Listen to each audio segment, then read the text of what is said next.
praise when I'm sure, praise when I'm doubting. I praise when I'm numbered, I praise when surrounded. This praise is the water my enemies drowning. As long as I'm breathing, I've got a reason to praise the Lord, oh my soul. Praise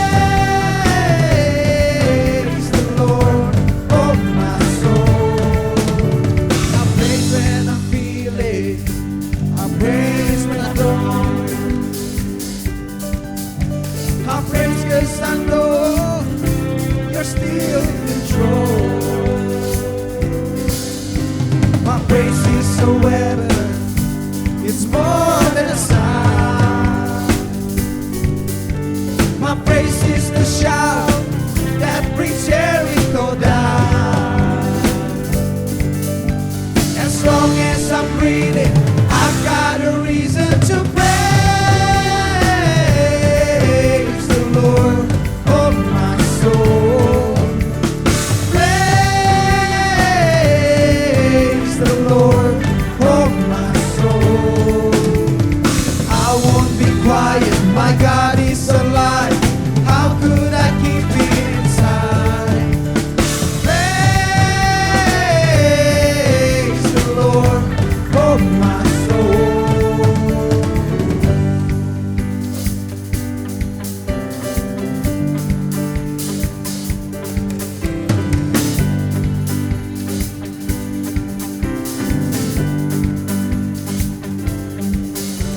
I praise 'cause you're sovereign, praise 'cause you reign, praise 'cause you're rose and defeating the grave. I praise 'cause you're faithful, praise 'cause you're true, praise 'cause there's nobody greater than you. I praise 'cause you're sovereign, praise 'cause you reign, praise 'cause you rose and defeating the grave.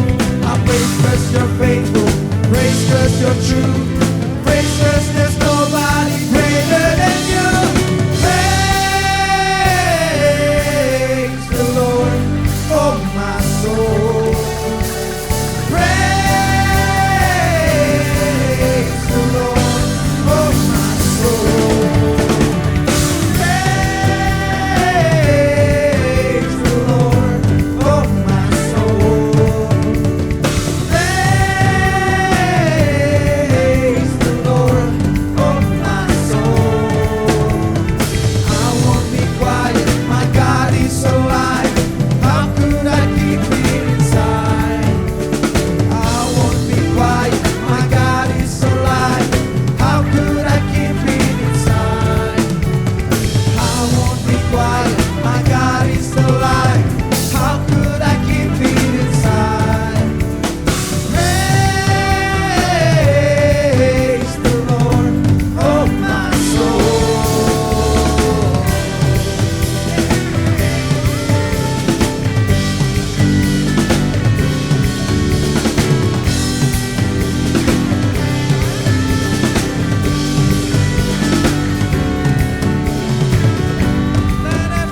Let everything that has breath, praise the Lord, praise the Lord, praise the Lord. Let everything that has breath, praise the Lord, praise the Lord, praise the Lord, praise the Lord. Let everything that has breath, praise the Lord, praise the Lord, praise the Lord, praise the Lord. Let everything that has breath, praise the Lord, praise the Lord, praise the Lord, praise the Lord.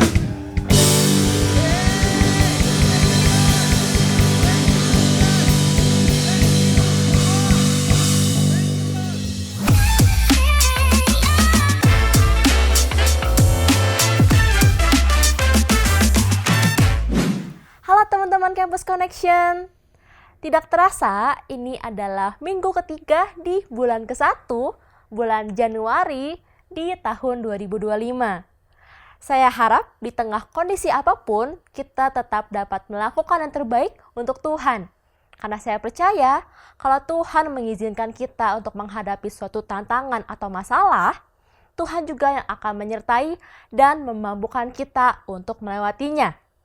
Saya yakin kemenangan demi kemenangan telah Tuhan sediakan untuk orang-orang yang selalu setia dan selalu berharap kepadanya. Amin. Mari sama-sama kita berdoa terlebih dahulu. Kami mengucap syukur ya Tuhan untuk hari ini. Sebentar hamba-Mu akan memberitakan firman, biar Tuhan yang urapi dan Roh Kudus bicaralah secara spesifik buat setiap kehidupan teman-teman kami, sehingga hari ini kami bisa mendapatkan pesan Tuhan yang secara spesifik untuk kehidupan kami ya Bapa. Berbicaralah, tuntunlah kami, di dalam nama Tuhan Yesus kami telah berdoa. Teman-teman, saya yakin hampir dari setiap kita di tempat ini memiliki media sosial, baik Instagram, TikTok, Facebook, dan media sosial lainnya. Bagi saya pribadi, dengan keberadaan media sosial ini, kadang bisa membuat saya tuh senang, tapi kadang juga bisa membuat saya kesel atau jengkel, bahkan sedih. Kenapa? Saat scrolling Instagram terutama, saya senang gitu bisa melihat update kehidupan dari teman-teman saya. Ada yang baru beres sidang, saya bisa selamatin, ya selamat ya udah beres sidang, semoga revisinya lancar, ditunggu gitu tanggal wisudanya. Atau ada teman saya yang sakit, terus dia update di story, saya bisa ucapkan cepat sembuh ya. Senang rasanya bisa catch up dan langsung update langsung secara real time sama teman-teman semua. Jarak dan waktu udah bukan lagi jadi alasan untuk bisa saling berkomunikasi. Nah, tapi kadang-kadang di saat yang sama ketika saya scrolling, saya tahu update teman-teman saya senang gitu bisa catch up dengan mereka, tapi di saat yang sama pula, saya bisa jadi langsung kesel, jengkel, atau sedih. Misalnya saya lihat teman-teman saya, teman-teman main dulu saya yang seumuran dengan saya, yang lagi story, lagi liburan di luar negeri. Lagi makan enak, update baju baru yang dia beli, baju branded yang mahal banget, atau lagi main sama keluarganya. Atau mungkin saya melihat teman saya yang baru saja dipromosikan naik jabatan di kantornya. Dia dapat bonus karena pencapaian dia yang luar biasa. Terus saya kayak, wah keren banget.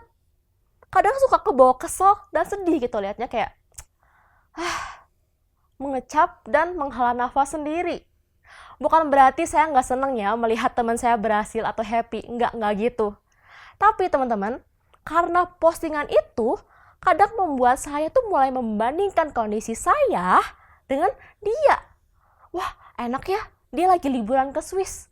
Ini kayaknya udah ketiga kali deh dia liburan ke luar negeri. Kok saya tahun ini belum kemana-mana ya? Atau mungkin dia pintar ya, udah bisa lulus 3,5 tahun. Wah, dia seumuran sama saya, tapi posisi karirnya udah tinggi banget. Atau kadang saya lagi ngerasa hari ini adalah hari yang sempurna buat saya. Cuacanya cerah, saya bisa produktif. Wah, seneng deh rasanya. Tapi saat saya melihat postingan a day in my life dari teman saya, dan saya melihat kayaknya hari dia lebih perfect deh dari hari saya. Kayaknya dia lebih seneng deh dibanding saya. Terus saya langsung merasa hari ini jadi hari yang biasa aja, atau bahkan aku bisa merasa hari ini jadi hari yang buruk. Ada yang pernah merasa seperti itu, teman-teman? Teman-teman, salah satu fakta yang mau saya bagikan hari ini adalah cara tercepat untuk merusak sesuatu yang spesial adalah dengan membandingkannya dengan yang lain. Ya, cara tercepat untuk membuat sesuatu yang spesial menjadi sesuatu yang biasa aja adalah dengan membandingkannya dengan yang lain. Sebagai contoh, bayangkan kita baru saja mendapat kado dari orang yang spesial buat kalian.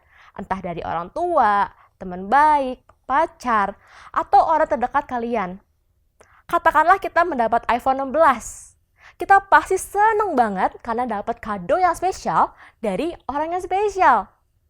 Tapi tiba-tiba kamu melihat teman kamu dapat kado juga. Tapi kadonya dapat iPhone 16 Pro Max.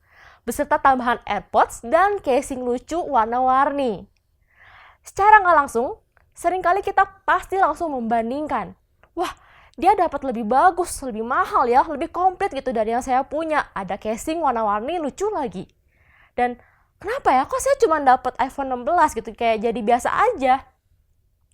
Teman-teman, Hadiah iPhone yang seharusnya jadi sesuatu yang spesial buat kita, jadi biasa aja karena kita membandingkan dengan orang lain. Cara tercepat untuk merusak sesuatu yang spesial adalah dengan membandingkannya dengan yang lain. Comparison atau membanding-bandingkan membuat apa yang seharusnya spesial bagi kita menjadi tidak lagi spesial atau bahkan B aja. Bahkan terkadang kita malah membandingkan apa yang tidak kita miliki dengan apa yang orang lain miliki. Misalnya dulu pernah satu kali teman saya memuji kemampuan bernyanyi peserta audisi kontes pencarian bakat. Wah, bagus banget ya suaranya. Saya cuma menanggapi, ya oke, bagus. Suka ada rasa sedikit iri gitu di situ. Saya bertanya, kenapa ya saya nggak bisa nyanyi seperti itu? Nah, rasa iri atau sirik ini suka muncul karena kita membandingkan apa yang kita nggak punya dengan apa yang orang lain punya. Sehingga kita nggak bisa mensyukuri apa yang Tuhan sudah berikan di dalam kehidupan kita. Kita justru merasa bahwa diri kita ini nggak mampu. Saya ini lemah, saya nggak bisa mengerjakan sesuatu yang keren, kayak dia mah nggak bisa. Kalau kamu pernah merasakan hal ini, teman-teman, satu alasan kamu tidak bisa melakukan yang orang lain lakukan adalah karena kamu tidak dipanggil sesuai dengan panggilan orang lain. Tuhan menciptakan setiap kita unik, dan Tuhan juga menaruh tujuannya dengan unik, spesifik, dan untuk setiap orang-orang masing-masing itu berbeda. Oleh karena itu, jangan pernah membandingkan panggilan kamu dengan orang lain. Kamu gak didesain Tuhan untuk mengerjakan panggilan orang lain. Kita didesain Tuhan untuk mengerjakan pekerjaan baik yang Tuhan siapkan khusus untuk diri kita. Kalau gitu, kenapa saya harus berhenti membanding-bandingkan diri saya dengan orang lain? Yang pertama adalah karena Tuhan ciptakan kita untuk menggenapi rencananya dalam kehidupan kita. Di Efesus 2 ayat 10 dikatakan, karena kita ini buatan Allah, diciptakan dalam Kristus Yesus untuk melakukan pekerjaan baik yang dipersiapkan Allah sebelumnya dan Ia mau supaya kita hidup di dalamnya. Dalam terjemahan lainnya disebutkan masterpiece. Kita ini buatan Allah, ciptaannya yang didesain khusus untuk melakukan pekerjaan baik yang Allah sediakan, yang Allah siapkan bagi kita. Kita ini didesain, diberikan modal dalam diri kita yang bisa berupa bakat, minat, kemampuan, karakter, dan segala atribut lainnya untuk menggenapi rencana Tuhan dalam kehidupan kita. Karena kita diciptakan oleh Tuhan untuk menggenapi rencananya, teman-teman. Seharusnya kita juga melakukan segala sesuatu untuk kemuliaan Tuhan. Bukan tentang pencapaian diri atau kebanggaan pribadi semata. Masalahnya adalah, seringkali kita melakukan sesuatu bertujuan pada kepentingan atau kebanggaan pribadi kita, ataupun demi disukai oleh orang lain. Kalau saya lakukan ini, dia happy nggak ya? Kalau saya lakukan ini, dosen seneng nggak ya? Kalau saya lakukan ini, orang lain bilang apa ya? Kita melakukan sesuatu demi approval, demi menyenangkan orang lain. Tetapi setelah coba kita pikirkan lagi, siapa mereka dibanding Tuhan? Siapa sih mereka sehingga kita harus impress mereka, sehingga kita harus dapat approval dari mereka? Kalaupun hari ini orang-orang tersebut senang sama kita, impress gitu sama pekerjaan kita, belum tentu besok kondisinya masih akan sama. Sehingga kalau kita berusaha menyenangkan orang lain dengan apa yang kita kerjakan, yang akan ada habisnya, teman-teman. Hidup kita ini hanya berfokus untuk menyenangkan hati orang lain, jadinya bukan ke Tuhan. Sementara Dia yang menciptakan kita dan memberikan kita tujuan hidup, seharusnya kita melakukan semuanya untuk kemuliaan Tuhan, bukan untuk persetujuan manusia. Inilah tantangannya, teman-teman. Comparison is the enemy of calling. Membanding-bandingkan adalah musuh dari panggilan kita. Setiap kita mulai membandingkan diri dengan orang lain, kita memikirkan apa opini orang, dan di saat itulah kita kehilangan esensi dari hal yang kita kerjakan tersebut. Hal selanjutnya, kita harus berhenti membandingkan diri kita dengan orang lain Karena kita tidak bisa memenuhi panggilan kita ketika kita membandingkannya dengan orang lain. Yep, bukan hanya kehilangan esensi dari hal yang kita kerjakan, tetapi lebih jauh, kita tidak akan pernah bisa melakukan apa yang Tuhan rancangkan secara unik untuk kita ketika kita selalu melihat apa yang si A lakukan, apa yang si B lakukan, apa yang mereka lakukan, apa yang mereka pikirkan. Saya coba ajak kita semua untuk melihat dan membaca Alkitab kita. Alkitab ini bukan hanya untuk mengajar, firman yang tajam, firman yang hidup. Tetapi di satu sisi juga menggambarkan ada kelucuan yang menarik untuk kita lihat. Dua murid Yesus, Petrus dan juga Yohanes, kemungkinan besar memiliki sesuatu persaingan dan membandingkan satu sama lain. Kalau kita melihat murid-murid Yesus, Tuhan, siapakah yang terbesar? Siapa yang boleh duduk di kiri kananmu? Dan lain-lain. Di dalam Yohanes pasal 20, kita bisa melihat persaingan ini dengan jelas. Sejujurnya, kalau saya jadi Petrus nih, saya sih rasanya bakal kesel juga gitu sama si Yohanes. Rasa-rasanya tuh kayak punya teman yang annoying dan gak mau kalah dalam segala hal gitu. Nih, kenapa saya bilang cukup annoying dan nyebelin? Pertama gini, dia menyebut dirinya sendiri dengan kata ganti orang ketiga. Bukan pakai nama, bukan pakai saya, tapi dia menyebut dirinya dengan kata ganti murid yang dikasihi Yesus. Yap, itu hal pertama yang menurut saya cukup nyebelin kalau kita memposisikan diri kita sebagai temannya. Ini yang dilakukan oleh Yohanes. Dan mungkin saja hal ini juga yang membuat Petrus tuh sebel, annoy gitu sama Yohanes. Kita lihat Yohanes pasal 20. Judul perikopnya, Kebangkitan Yesus.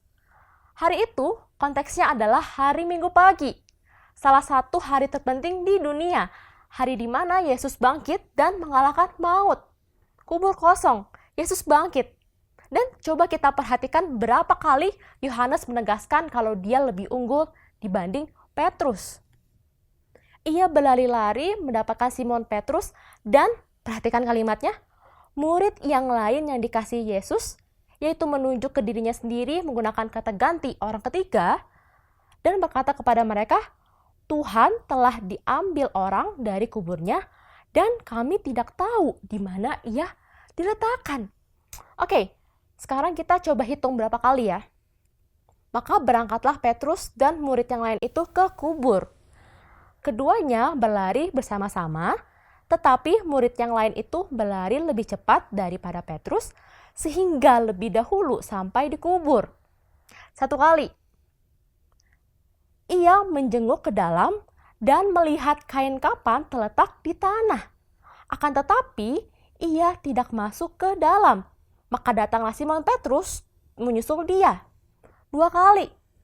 Di mana Petrus? Ada di belakangnya. Dan masuk ke dalam kubur itu, ia melihat kain kapan terletak di tanah.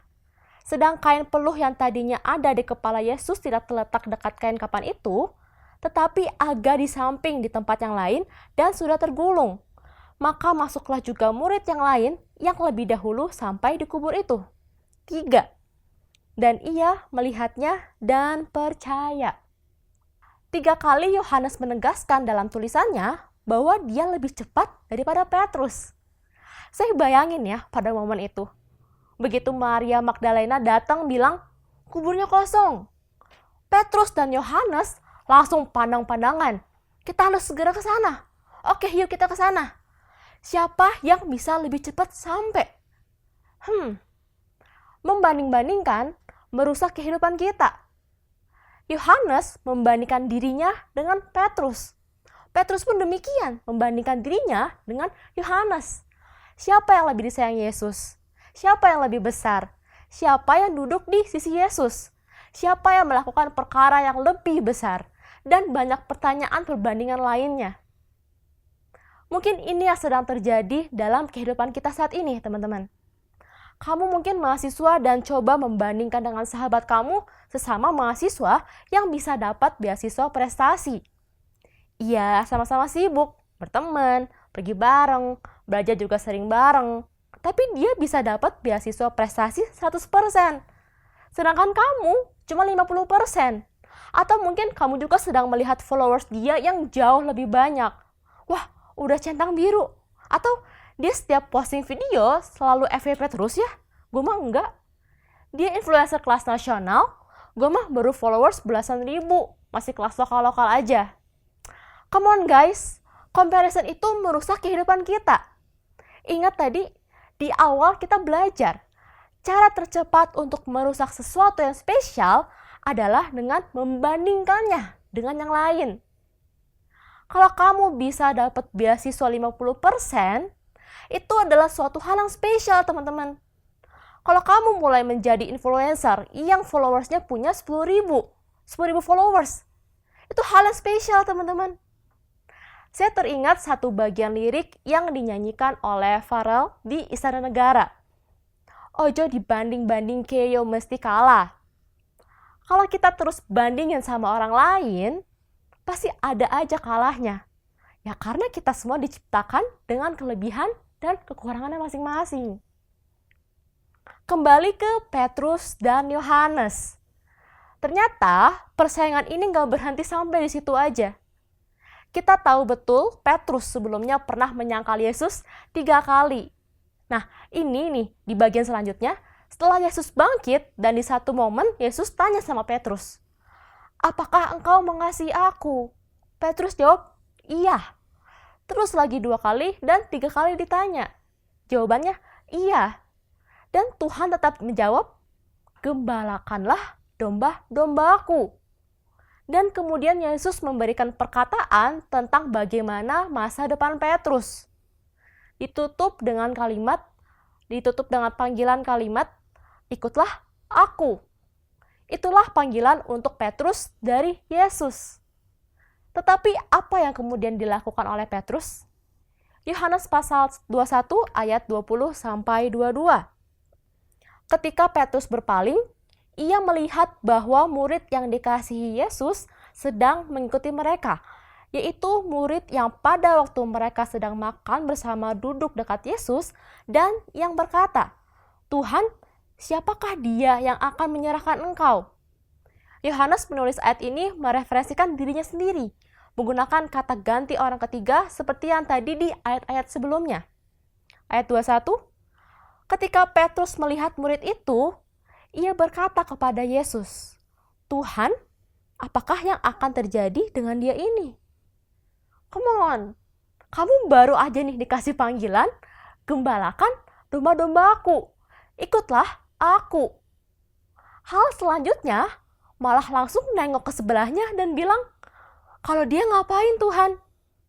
Dan kemudian Yesus langsung jawab begini di ayat selanjutnya, jikalau aku mengkehendaki supaya ia tinggal hidup sampai aku datang, itu bukan urusanmu. Tetapi engkau, ikutlah aku. Hari ini saya mau katakan untuk kita semua yang mendengarkan. Berhenti membandingkan panggilan kamu dengan orang lain. Berhenti membandingkan keluarga kamu dengan orang lain. Berhenti membandingkan kuliah kamu dengan orang lain. Berhenti membandingkan hidup kamu dengan orang lain. Gak heran, banyak orang yang merasa hidupnya menderita, kuliahnya kurang baik, kondisi finansialnya tidak baik, hanya karena membandingkan dengan kondisi orang lain. Padahal kamu gak pernah kekurangan. Di kampus pun kamu dapat peringkat 5 besar. Kamu masih punya rumah untuk ditinggali, dan lain hal sebagainya. Tetapi kamu tetap merasa menderita atau kekurangan di tengah segala kecukupan yang Tuhan berikan. Comparison is the enemy of your calling. Ibrani 12 ayat 1 menuliskan agar kita berlomba dengan tekun di dalam perlombaan yang diwajibkan bagi kita. Kita semua paham bahwa melewati 3 tahun pandemi COVID diperlukan ketekunan dalam mengerjakan segala hal. Tetapi yang menarik adalah kalimat selanjutnya. Perlombaan yang diwajibkan bagi kita. Ada perlombaan kita, dan berarti ada juga perlombaan yang tidak diwajibkan bagi kita. Dan saya menangkapnya sebagai perlombaan orang lain. Dengan kata lain, pertandingan kamu, ya pertandingan kamu. Pertandingan saya, ya pertandingan saya. saya nggak bisa memenangkan pertandingan kamu. Begitu sebaliknya, kamu juga nggak akan bisa memenangkan pertandingan saya. Ya karena sesimpel pertandingan kita berbeda. Lalu apa yang harus kita lakukan? Ya bertanding. Di ayat selanjutnya ditulis dengan mata tertuju kepada Yesus yang memimpin kita dalam iman. Ya, fokus kepada Tuhan. Fokus kepada apa yang menjadi rencananya di dalam kehidupan kita. Kita nggak perlu membandingkan diri kita dengan orang lain. Karena kita punya pertandingan kita sendiri, teman-teman. Tidak ada panggilan yang hina bagi Tuhan. Semua yang Dia rencanakan pasti punya makna dan juga tujuan. Tetapi cara tercepat untuk merusak panggilan tersebut adalah dengan membandingkannya dengan yang lain. Ketika kita berlari dengan pandangan yang lurus ke depan. Momen ketika kita menoleh ke samping atau ke belakang beresiko menghilangkan keseimbangan kita. Beresiko kita tidak melihat kerikil di jalur larinya kita. Beresiko melenceng dari jalur yang ada dan lain sebagainya. Stop comparing. Karena kamu adalah kamu yang Tuhan desain secara spesial. Stop comparing. Karena pertandingan orang lain bukan pertandingan kamu. Win your race. Menangkan pertandingan kamu, jadilah yang terbaik di dalam bidangmu, di dalam panggilan kamu, sehingga kehidupan kita bisa menjadi dampak bagi lingkungan di sekeliling kita. Ingat, minggu lalu kita belajar bahwa Tuhan mau bekerja di dalam pribadi kamu terlebih dahulu, terlebih dari apa yang bisa kamu kerjakan buat Tuhan. Mendekat kepada Dia yang menciptakan kita, karena hanya Dia yang tahu detail dari setiap perancangan bagi kehidupan kita. Jangan malu dengan apa yang sedang menjadi proses kehidupan kamu, karena rancangan Tuhan jauh dari sekedar apa yang dinilai oleh manusia. Mari sama-sama kita berdoa. Kami mengucap syukur ya Tuhan untuk firman Tuhan pada hari ini. Kami mengucap syukur ya Bapa untuk setiap hikmat yang Tuhan sampaikan buat kehidupannya kami ya Bapa. Kami mohon ampun apabila kami punya sikap hati yang salah. Kami mohon ampun ya Bapa kalau kami suka membandingkan diri kami dengan orang lain. Tapi hari ini kami mau belajar ya Bapa untuk berhenti membandingkan kehidupan kami dengan orang lain. Karena kami percaya Tuhan punya tujuan hidup yang spesifik buat kehidupannya kami. Dan kami nggak perlu ya Bapa untuk membandingkan tujuan hidup kami dengan orang lain. Karena Tuhan menciptakan setiap tujuan hidup kita spesial dan unik di matanya Tuhan. Terima kasih ya Bapa. Teman-teman, angkatlah kedua tanganmu. Diberkatilah liburanmu, biar ada liburan yang produktif, liburan yang menyenangkan hati Allah. Diberkatilah keluargamu, biar ada hubungan yang dilandaskan kasih daripada Allah, yang memulihkan, yang membuat kamu bisa menjadi terang dan garam dunia. Diberkatilah finansialmu, Tuhan yang akan mencukupkan setiap apapun yang kamu perlukan tepat pada waktunya. Terimalah damai sejahtera sukacita yang daripada Allah sampai selama-lamanya. Di dalam nama Tuhan Yesus, kami telah berdoa. Amin. Saya percaya kita mendapatkan sesuatu hari ini. Tetap andalkan Tuhan dalam setiap musim kehidupan karena rencananya selalu indah bagi kehidupan kita. Bagi teman-teman yang memiliki beban doa ataupun perlu konseling lebih lanjut, teman-teman bisa scan QR Code dan menghubungi nomor hotline yang ada karena akan ada para konselor atau pendoa yang siap membantu teman-teman sekalian. Tuhan Yesus memberkati.